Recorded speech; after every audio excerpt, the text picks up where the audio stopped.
Hi there. If you don't know me, I speedrun Metroidvania games for a living.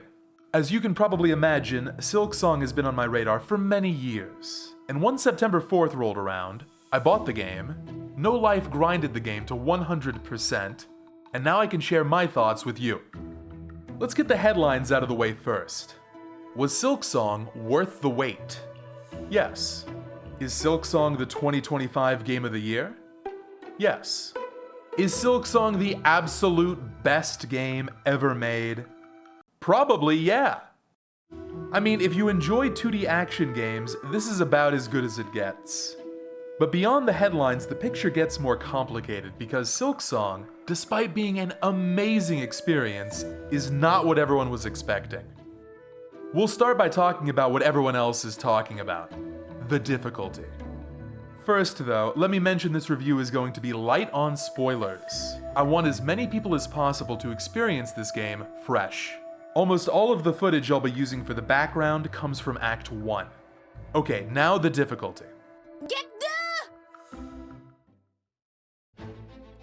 We're less than 1 week into Silksong's life, and it's already developed a reputation as an impossible game. Again, I do this Metroidvania stuff full time, and I can confirm this is the hardest Metroidvania ever made. It's tougher than Nine Souls, tougher than Order of Ecclesia Level 1 Hard Mode, tougher than Bloodstained Nightmare Mode. It's at the top of the mountain. And most people I've seen on social media don't seem to realize exactly how bad things get. It's pretty funny seeing people, myself included, complain about things like the Morwing fight or basic pogo platforming in Hunter's March. In hindsight, this is all very naive, and you may not yet realize just how much things will escalate. It is the hardest Metroidvania I have ever played. There are so many great Silksong memes already, but here's one that really captures the point. Hollow Knight is the tutorial for Silksong. Going forward, it should be standard advice to recommend players get through not just Hollow Knight, but the more advanced DLC before jumping into Silksong. Now this has pros and cons. Unfortunately, this game is not going to be for everyone. However, because the skill floor is so high, it is immediately engaging. The movement is superb. One of the most common complaints about the original Hollow Knight was the slow starts.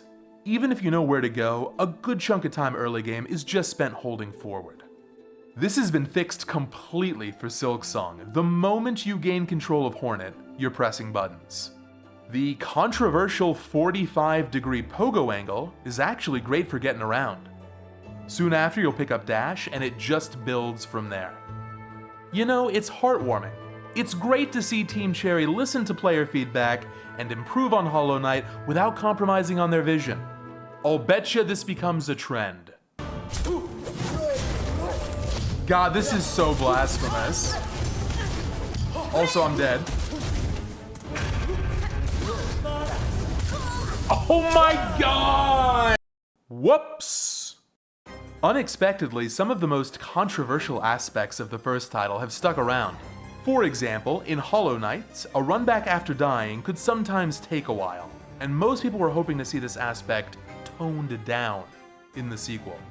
Forget about toning down, Team Cherry doubled down. Silksong has the most unforgiving runbacks in Metroidvania history. You think you've seen the worst of it. You think you've finally found the most unreasonable runback in Silksong. And then you trip into something like this. I don't think this is a flaw, it's just surprising to see this kind of commitment to an unpopular mechanic. As easy as it would be to add in a retry boss option, they've omitted it on purpose to keep the tension high. And you know what? It works.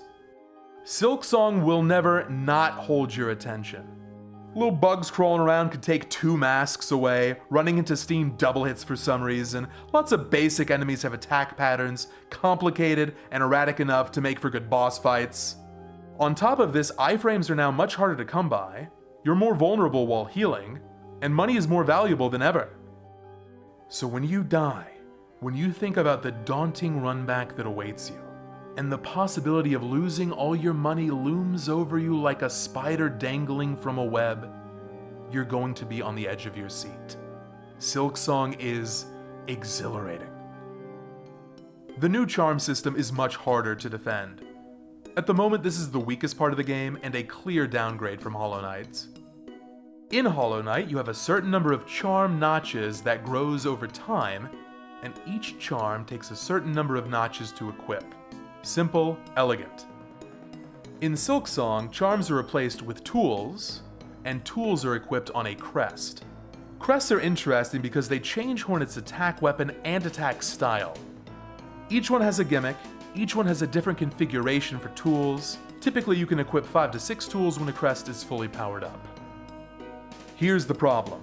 In Hollow Knight, the compass is one charm notch. In Silksong, the compass will always take up one of your very few yellow tool spots, and if you can make room for something aside from the compass, it's probably gonna be Gathering Swarm. It gets worse. Crests start underpowered. You might be using an upgraded crest with 6 tools and find a new crest with only 3. On top of that, and it's still early days, so this comment might age, but I'm pretty sure the default Hunter crest is the fastest way to get around. So all this to say, I had very few reasons to switch off of the starting crest. I stuck with Compass and Swarm pretty much the whole time, and customization felt too limited. Let's recap where we are so far. Silksong is the hardest Metroidvania with the least forgiving runbacks, and it's got some notable flaws when it comes to the crest system, so why would you want to play this game? Because it's the best game. I've already mentioned the movement. It's perfect. It's fast, dynamic, technical, precise, it's perfect. I've already talked about how exhilarating the game can be. Now let's talk about the bosses. The best boss lineup of any video game. 2D, 3D, doesn't matter, the best. Unbelievable variety, incredible creativity, superb design from start to finish. Exceptionally fair as well. At no point in my 40 hours of gameplay did I ever feel the combat was unfair. And hey, the combat itself is much improved. I complained about yellow tools earlier, but red and blue tools are great. Red tools function like sub-weapons at a Castlevania, spears, bombs, shurikens, etc., while blue tools provide attack and defense perks. You also have traditional spells, but here you need to choose one to equip. So the whole system seems to be better balanced overall. The interplay of your standard attack, auxiliary tools, spells, and the complicated movement, plus an increased focus on active dodging rather than dodge roll or iframe abuse, it's sublime. You're combining peak combat with peak boss design. It is the best. Silksong looks the best. I mean, just look at it. The value for money here is the best. $20 BTW. I can't elaborate here since we're avoiding spoilers, but considering the sheer amount of content on offer, the price tag is outrageous. Silksong will be the new benchmark of good value in video games for the next decade. And what few problems I have with this game are easily improved. I would love to see Team Cherry borrow from the DS Castlevania games and include a loadout swap button. This single-handedly fixes the crest system. You could swap between 2 crests, one for combat, one for exploring, solved. And it would honestly raise the skill ceiling even more. I'd maybe make some of the more obnoxious secrets easier to spot too. I do hope we get a patch like this sometime in the future. If not, Silksong remains one of the all-time greats. It's a sharp game, not something everyone will enjoy, but you owe it to yourself to try it and see if it clicks. If it does, I suspect you'll have yourself a new favorite.